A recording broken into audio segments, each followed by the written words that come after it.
Sydney. How are you? Good, good. How are you? I'm doing great. I just trying to figure out if I'm just trying to tag you on Facebook. Just a few seconds. Sure. Um, I think it would be easier for you to share the link to your page. Okay, yeah, Would that I work can for you? Yeah. put that. Yeah, I'll just put that in the chat. So Yeah. I just closed all my windows. I'm How are you doing today? good. I'm good. Just like yeah, just been a terrible day. Just raining and cold and just one of those days. Yeah? Yeah. Oh, it is pretty cold here. I was gonna do there, I just shared it. You I just was shared it? gonna do like a morning walk and call. Yeah, I just shared it onto the chat. Oh, perfect. Yeah. Yeah. Yeah. So we It was are. just way too cold today. Yeah, I know. Well, I was just also thinking of just working out today, but just push it back to tomorrow. And tomorrow new day. And so we are officially live on Facebook. Hi everybody. And would like to welcome you all to my weekly live series covering all things entrepreneurship. And I am joined today. Oh, by the way, I'm really excited for today's guest. Just put it out there. And I am joined today by Sydney Wong. And Sydney is the founder and the CEO of Venturx, a startup platform that offers startup tools for tracking product validation and business planning for early entrepreneurs looking to reach revenue and new customers and funding. So before we dive into the financing options for small businesses and how to prepare for the first meeting with investors, would you mind just sharing with the viewers how you went from working in Silicon Valley to starting your own company in 2016? Yeah, absolutely. So a few years ago, I had a friend who said if I was very interested in tech and startup, then I needed to go and move down there to Silicon Valley where he lived. So Yeah. then within about 10 days, I actually bought a one-way ticket and then I moved in with him. Wow. And I just felt like that was a real invitation. And so I got to meet a lot of great investors, a lot of great startups in Silicon Valley, and everyone was working on something so big and so like interesting, and it was something that I wanted to be a part of and I wanted to help these people. So I actually started by finding a problem I really wanted to solve. And instead of just being very solutionist, this was a big problem because there were a lot of great startups that never got the time of day, and then there are a lot of investors who spend such excess energy finding Yeah. all the wrong startups that they were not looking for. And so that's how I built the platform to track conversion, engagement, financial runway, and all of these KPIs that are usually at the early stage startup realm. And then once you start solving this problem, you kind of start to see lots of other surrounding problems that came about. Like, what are Yeah. all the documents you need? What are the questions that you ask? What else do you need to do in order to fit certain kinds of criteria or certain kinds of expectations from investors or from partners? And so getting to work in the startup industry is so interesting because it is so dynamic and it is different Yeah. every day. And so then I eventually came back to Montreal, mainly because of visa reasons, actually. In the US because I am Canadian. So I came back to Yeah. Montreal to build out the platform the way that it is. And now we have opened up our angel fund. I've written a book for entrepreneurs as well. And yeah, I have Awesome. done all of those things to further help push the same initiative that I've always wanted to do. Yeah. So, and because being an entrepreneur, actually, when you start out, it's challenging. And so, did you have like a plan B to fall back on? Because you hear people say, well, you should always have like an emergency fund, or you should always have like a backup plan just in case things don't work out the way you wanted to. How was it for you? Or did you go into with the Yeah. mindset of it has to work?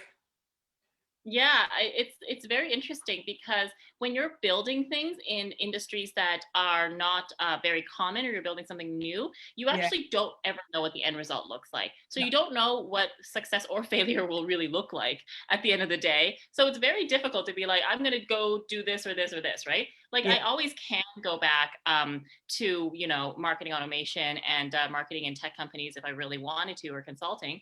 But these were the kinds of things that really drove me, which was to help build companies when they were growing so fast. There's Yeah. lots of opportunities there even that a lot of people haven't explored, because I've been seeing a lot of technologies that wanted to partner with ours that were trying to solve the same problems but in different ways, Yeah. so these are the kinds of conversations that need to be had, because we don't know at the end of the day. I don't know, they don't know what the end result may look like in terms of, did you succeed in your mission or did you not succeed? There's just more of asking, like, what are all the possibilities that you can do to be achieving the same kind of mission in life? Yeah. And how was like your first business year? How was it like for you? Because it's always like a challenging, a Yeah. challenging So moment, right? I had lots of ups and downs in my first business years. Most of it was just fear, actually. It was Yeah. just I didn't even change my title to entrepreneur because I felt like there was such a big stigma or so much pressure or all of these things. And I did have a lot of friends who were in startups already, but I Yeah. also like didn't want them to know. And then when I became an angel investor, as an arm to the same company, Venturx, I also didn't want to change my title. So it was like a lot of uncertainty, because you don't know how things are going to go. And unlike you going to a regular job where you have a manager that tells you, these are your tasks for the day, these are your goals, this is what I want you to do, this is exactly how I want it to look like at the end. You kind of have a blank book as an entrepreneur, and that is by far the scariest thing. So I don't think that there was a day in year one where there wasn't this like daunting threat of fear all the time. So, and when were you ready to change your title to entrepreneur? When did that Oh happen? my gosh. I think it was in the middle of year one, only because I had to, in order to apply for grants and pitch competitions and those things. So it Okay. Yeah. wasn't an external force that really like pushed me, as opposed to, oh yeah, I didn't wake up one day and just had these decisions. No, it Yeah. was just that due to these other circumstances, they Yeah. needed to have this kind of proof. And did it feel different for you seeing that title, of reading that title, or was it the same? No, it was different for me, because on things like, let's say, LinkedIn, when you have a change in title, your whole network gets notified. Yeah, exactly. And then they ask you all these questions that you don't know the answers to. No. They're like, what are the next steps? I don't know. Or like, or all of these things that in year one, of course, you don't know the answers to. Are you going to get funding soon? What kind of funding do you want? Or do you think that this will be a partner to venture capital firms instead of a client, say a venture company? And so these are things that I did not know. Yeah. And so having, even when people were just saying congratulations, having all of those were just completely overwhelming. Yeah, exactly. And so, and well, with Venture X, you actually aim to tackle the problem that 90% of startups fail in their first year. Yeah. And what are some of the reasons that cause small businesses to fail in that year, from your Yeah, so perspective? that's a great question. So Yeah. yeah, we actually have in this industry, the startup industry, that you have the same chances of surviving a bolt of lightning to your body as you do surviving your first year as a startup. Yeah. Isn't that crazy? And so a lot of people, they are not really having this guide towards product market fit. So are you solving a problem for the market that you're selling to? Are they able to afford it? Is this a big enough problem that it will grow and therefore be investable? Is your market big enough? So these kinds of questions has to do with the core of the business than Yeah. everything else. So so we find this a lot as an angel investor, for example, when we find technology engineers, those kinds of backgrounds that come and they are CEOs, they tend to focus so much on the product and the solution that it's supposed to provide, as opposed to the market. And then other way around, if you are a designer, if you are a marketer, if you're those, you're going to focus on that instead of what the product actually does. So you really need a balance of the team in order to solve your product market fit problem. Yeah. If anybody in your audience wants a survey where we have like a questionnaire of, did you get your product market fit? We also have that up on our blog, our Medium blog, so Venturx Team Medium blog, and you can see how you can get towards that, or because if you're not going towards it, you're going away from it. That's how goals work. Yeah. And yeah, so you can have that access for free as well for your audience. Yeah. So, would you mind just sending me the link so I can share it afterwards? Yes, I absolutely will. Yeah, I'll Oh, send you our Medium blog link. yeah, perfect. And oh my God, I've got so many questions right now. And yeah, so my next question was, what industry has the highest failure rate? Yeah, so right now, it seems like any kind of innovative industry has high failure rates. So Mhm. all of them touch technology in some way. Yeah, So technology, of course, we're talking about software, we're talking about hardware, we're talking about health tech, biotech, cryptocurrency. So all of these things have high failure rates. We don't know. It's not even just about building the product to see if this product will work, because you yeah, can build something for years and then at the end you're blocked. It doesn't work. it You doesn't don't work. have the right resources. You don't have the right team expertise. Or worse, when you get to that point, your government blocks it, or your policies block it. And that has nothing to do with how great your business could have been, because Yeah, of course that is a key part of it. And so anything that is in tech is extremely difficult to do well in, of course, but it's also the most, what we are saying these days, the most fundable, because it's a high risk, high reward situation. yeah. So, and as brand new startup, why is it always so crucial to have a team around you? Would it be okay for you to start on your own, not having a team around you? Is would Yeah, you a want lot of people have started on their own. We call that a side hustle. And okay. so that is when you are, doing your regular job full time, or you're in school full time and you're working on this side project. And eventually it gets to where you want to be. You get funding, or you get into some competitions, or you get sales. So you can have all of these things that you can definitely build on your own. It's important to have a team because you always want to double down on your strengths and hire out for your weaknesses. Okay. So you want to hire out for people who have opposing skill sets as you. So if I'm on the business side, I want to make sure that my CTO is great at being a CTO, is great at having that kind of unknown realm of, I want to build something for a startup.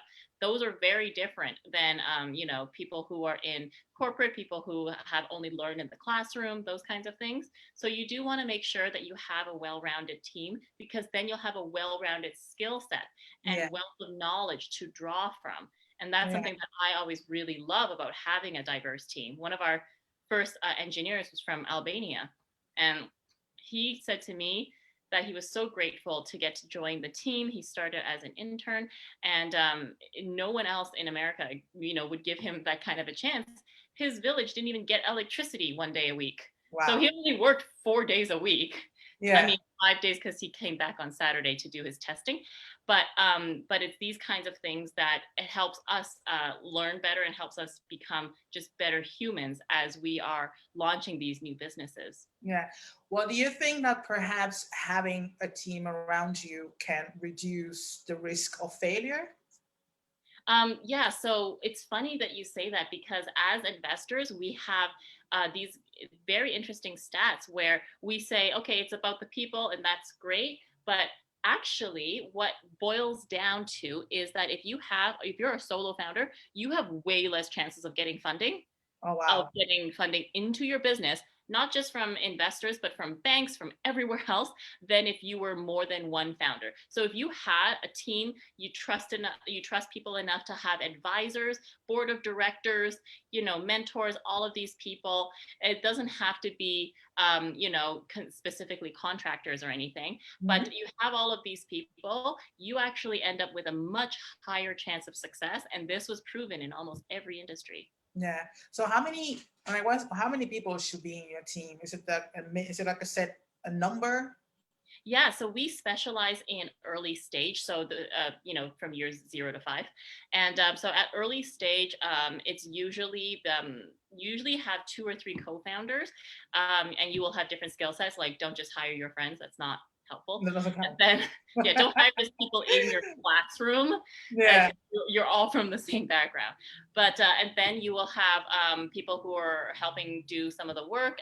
So they either will be interns or contractors or partners or those kinds of things.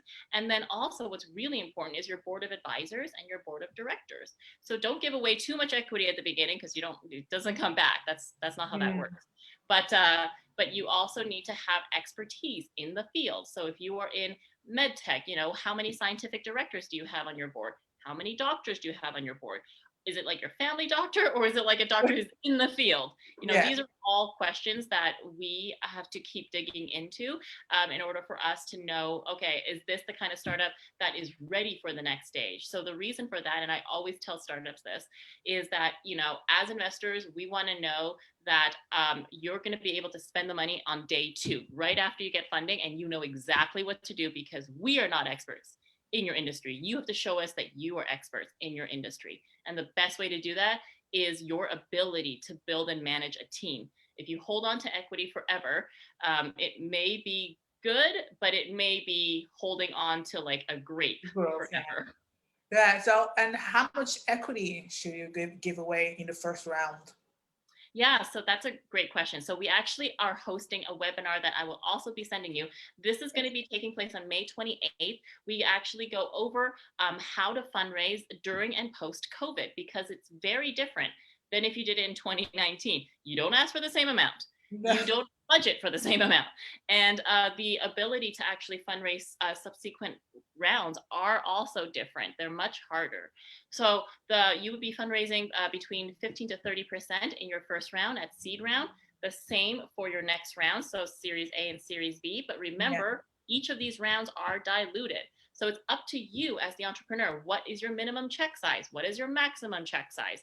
It will be different in different geographies. In Asia and in India, and then in places in Europe, they may actually want to take the whole round. Are you comfortable with that? Or would you prefer to have different investors? And if so, who are your preferred ones?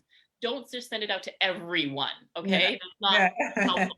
You have to send it out to the people that will strategically help you, and that will make the 15 to 30% count, as opposed to sending out to anyone and then, taking checks from anyone. That's not going to be the best for your equity. Yeah.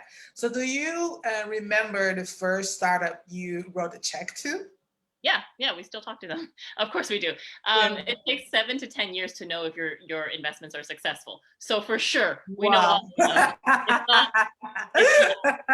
They're not like gone forever. We're bound. Yeah. So we got that. Yeah, I just talked to them last weekend. So they are actually one of the companies that are doing well every month during COVID. Wow. Yeah, so they are a CRM and inventory processing system for breweries and for food. And so food and alcohol happen to be essential services during COVID. Exactly. So they increased 20, 30% in revenue every single month. So they were definitely not, in the hole at all. No, yeah, I can imagine, because people still need to eat, drink. Yeah, in my city in Montreal, we have lineups outside the liquor store, like the Great Depression, for bread, but it was just for liquor. And I was like, man, so seeing the stats, alcohol raised something like 40% over their regular sales year just during COVID. That's insane. And so how did you go about finding your first investment deal, the first startup you invested in? Yeah, so that is a great question. We have a lot of sayings in the industry. One of the most popular ones being, it's about the people. You got to get to know the people, but it's really hard to know everyone.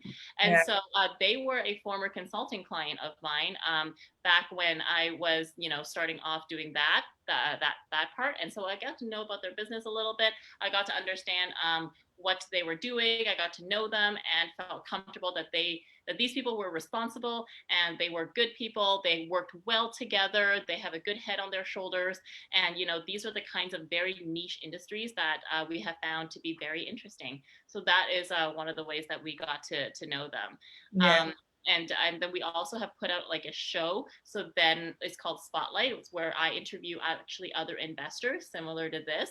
Yeah. And it allows startups to get to know investors and contact them and be able to see, is this somebody I want to work with? Is this the human that I want on my team? Yeah. You know? So we've put that out too, just understanding the fact that most investors and startups don't get the opportunity to really get to know each other. So we've been really happy to put that out during the quarantine. Exactly. And so for those out there just watching, or for new business owners who don't have any track record, they're just getting started with their own business.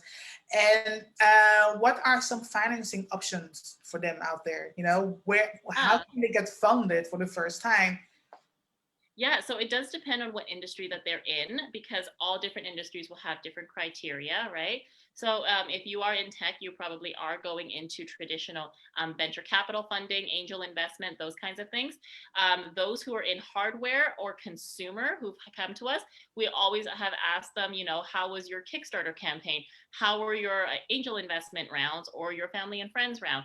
Kickstarter campaign, crowdfunding, any kind of crowdfunding really, Indiegogo, GoFundMe, all of these. I'm a big fan of it because we get to see their track record before they even come. Yeah. So that means that we get to see what the market is saying and what the market is interested in. And if this is something that they would pre-buy before they even come. So that tells us so much about what the market is saying. So having said that, if you are building something that will not generate sales until, future rounds, one of the things that we do ask for is how much traction do you have? How strong are your letters of intent? That's something that the Venturx tool analyzes. What are your engagement levels? What have you done to build all of these different things in a specific way that shows us that you are having a lot of traction? Do you have permission from the government to enter this market? Do you have the licenses or patents or things like that? So you have all of these different levels of things that you could do that will boost up your chances of getting funding. And then, of course, have you done pitch competitions? Have you done, all of these different events? Have you partnered up with, so and so? Do you have exclusivity when you partner up, or is it just any partnership? So Yeah. all of these things will determine your level of entering the market better or worse than somebody else who's trying to compete with you. And would it also affect the investment size if you don't have any track Yeah, record? absolutely. Because your investment size is based on your valuation of the company. Okay. And how much your company is being valued will determine of how your business is doing, how your product is doing, and what your customers say about you. Yeah. And how can you prepare for the first meeting with an investor or several investors? Yeah, so definitely that is very, very tough. There are a few different ways that you can do that. So one of them is, of course, you can join our webinar and follow us on Medium.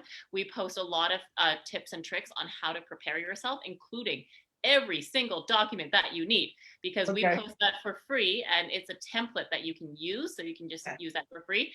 You actually have to have all of those before you go into your first meeting, because as soon as you walk out the door, they will text you saying, hey, can I get a link to your data room files? And you better be able to give it back to them within 10 minutes. Not even Wow. that's a bit long.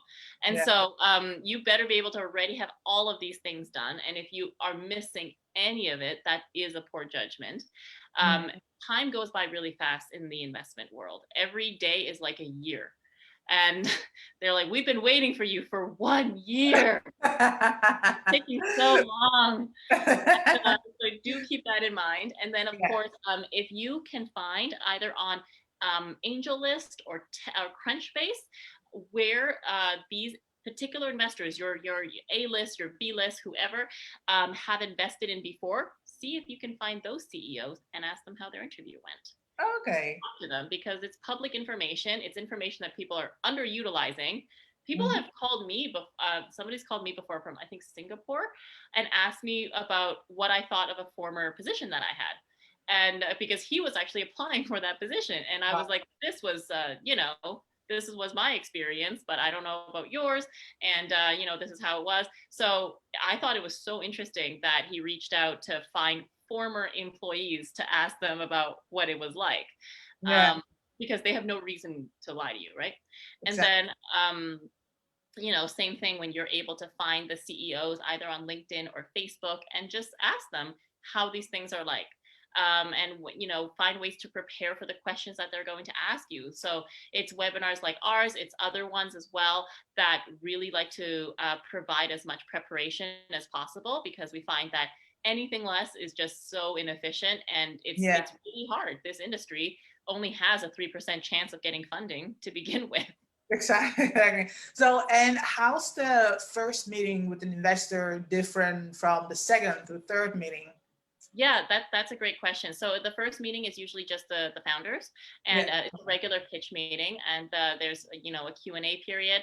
The second and third meetings will be different decision makers coming to the table. So different funds do work a little bit differently, but for the most part, they do have a voting system.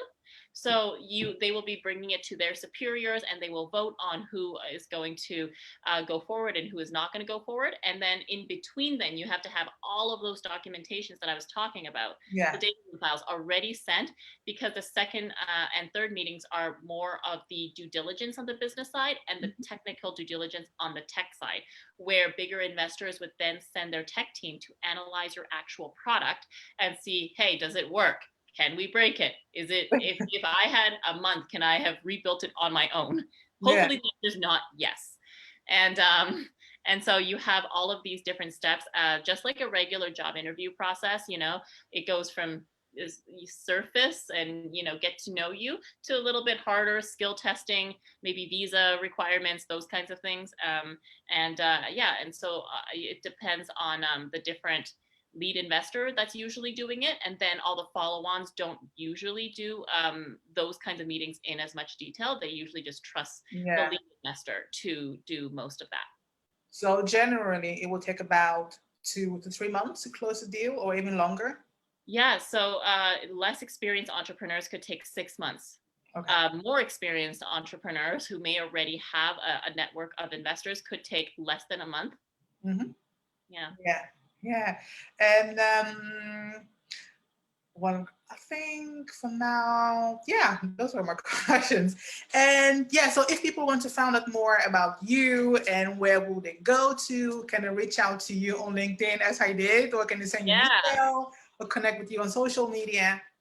Yes, absolutely. So you can follow us on social media. So we have our Facebook page at Venturx_team. That's the same for our Twitter and our Instagram as well. I will send you over the Medium blog links as well as our other handles. And probably most active on LinkedIn, and that's where we're going to be sending out our future webinar that's coming up on May 28th. So you can talk to me in person, and I will be running the webinar. And at the end, we also have a Q&A, so we can answer all of your specific questions regarding your business. Yeah. Well, Sydney, thank you very much for your time today. And yeah, let's stay in touch. And don't forget to send me the links so I can share them directly to my Facebook and LinkedIn. And yeah, thank you for coming on. And let's stay in touch. Yes, thank you. So great. Yeah, and I would like to thank you all for for tuning in today. And yeah, I'll see you all again next week, Tuesday, 8 p.m. Bye, everybody. Bye, Sydney. Bye. Bye.